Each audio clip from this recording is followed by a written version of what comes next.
Hello everyone, Melody here, mama of 4 in our blended family of 6. Today we're going to talk about when is it okay to make a change?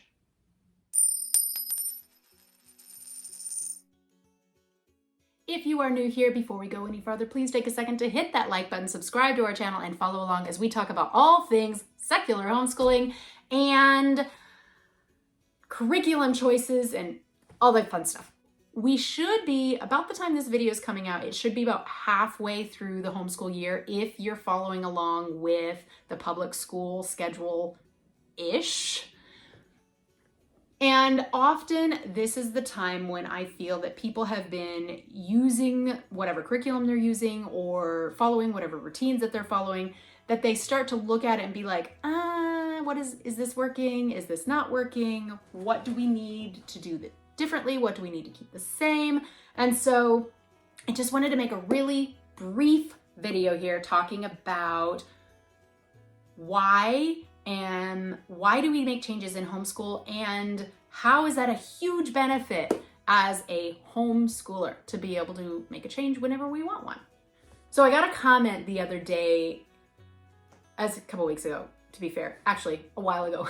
I got a comment a while back that said that, this person doesn't follow me anymore, which was weird. I was like, if you don't follow me, or if you quit following me, why are you commenting on my videos? Anyway, they were there, they were commenting, but they didn't want to follow me, and they didn't want to hear anything I had to say, but they wanted to comment about how they can't follow me anymore because I make too many changes in our homeschool. Because at the beginning of the year, I say, hey, here's our plan. And then at the end of the year, I say, all right, here's how it went. We didn't do this, we didn't do that, we totally changed that. There's all these different changes that happen. And so apparently that was very off-putting for them. And I was like, okay, fair enough. Hope you find what you're looking for. But I wanted to talk to you guys about why do we change things? And why is that a good thing? In our home, changes can be a little bit tricky. If you didn't already know, if you're new here, we are in a blended family, which means that the biological father of my children that homeschool and I are divorced, and we don't get along. We're not friends. And so there's a lot of tension between us. And we don't work together very well. We almost never agree on anything. And the support for homeschooling is really one-sided in our situation. And so anytime I make a change to our homeschool, it can be a really unpleasant battle because the other parent wants to essentially have control over everything I do. Hopefully you don't have that situation because it's annoying and not useful at all. But we do. And so I actually avoid making changes. With that being said, I don't, aside from that issue, I have zero problem making a change at any time. If something is not working for me, I'll change it. If something is not working for my kids, I'll change it. If something is working okay, but I come across something that is gonna work even better, I'll change it. And some people will say, well, then you lack consistency and then you're just all over the board, but I don't care. I don't care. It doesn't bother me. It's fine. We make changes for the better, not for the worse. And I just don't think there's any time in which we can say, now is a bad time to make better choices. That's not a thing. It's always a good time to make a better choice. And if we want to move forward in a different direction, we want to focus more on this in this time because the kids are feeling passionate about it. Or let's say, for example, there's a play that was coming up in our area. What was it? To Kill a Mockingbird. They were going to do a play. Well, we don't really have To Kill a Mockingbird in our plan right now, but when I saw that play, my first thought was, hey, we could kind of pause on these other things we're working on. We could go get the book, To Kill a Mockingbird, we could read it, maybe watch the movie, do a little research about it, let all that stew and go off on all the little spider web adventures that we could from that. And then we could go have the experience of going and seeing the play as well. Like, homeschool genius. I was like, this will be the greatest thing in the world. That would require us to make a change. But is that a bad thing? Is that a bad thing that we're following the things that are happening in our community and the world around us? Well, not to discuss politics, but there have been some really major political changes over the last year. The Supreme Court has made some major decisions, not just the last year, but the last few years. The Supreme Court has made some major decisions. We've got some huge conflicts happening throughout the world. We've got, presidential elections are always coming and going, those kinds of things. So why not incorporate those things into our homeschool? And if we're already doing something that fills our time, it doesn't make sense to just pile it on. Because if you just pile it on, the kids get overwhelmed, they get frustrated, they're not gaining from any of it. So we change it and we let something go to the side for a little bit and we investigate this.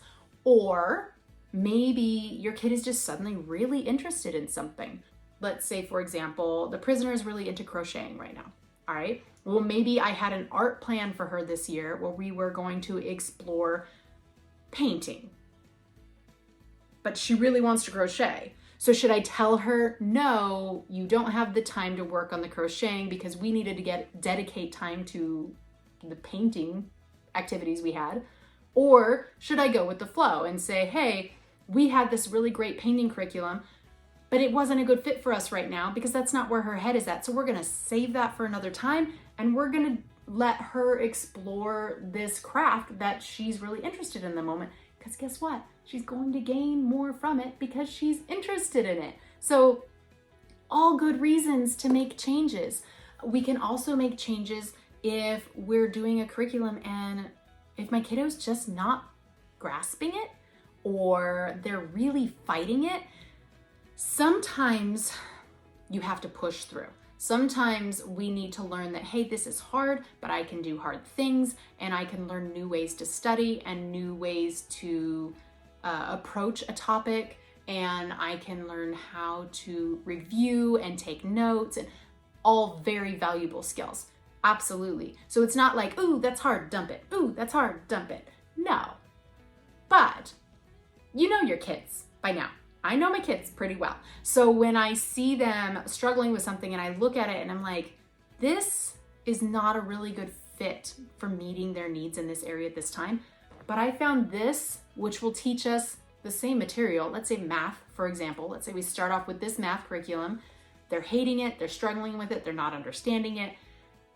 Well, I've done some research and I found another math curriculum. Why wouldn't I shift? Why would we spend 2 months, 6 months, 9 months, a week working on something that isn't serving us when I could be spending time working on something that is serving us with them and they could be gaining from that? So all good reasons for change. As far as when we change, whenever we need to. Like I said in the beginning, I avoid change, so we tend to push through things a little bit more than I would probably choose to do otherwise if we weren't in the situation we're in.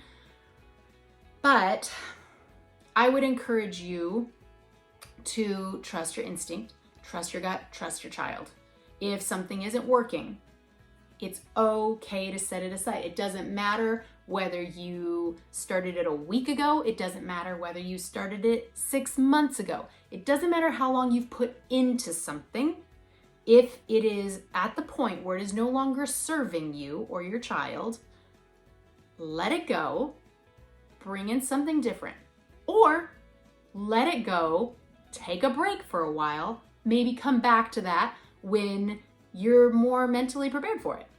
Either way, it's a win-win, but continuing to bang your head against the wall just to get through the check boxes to get something done does not make sense. It is not productive. It is not helpful. Nobody benefits from that.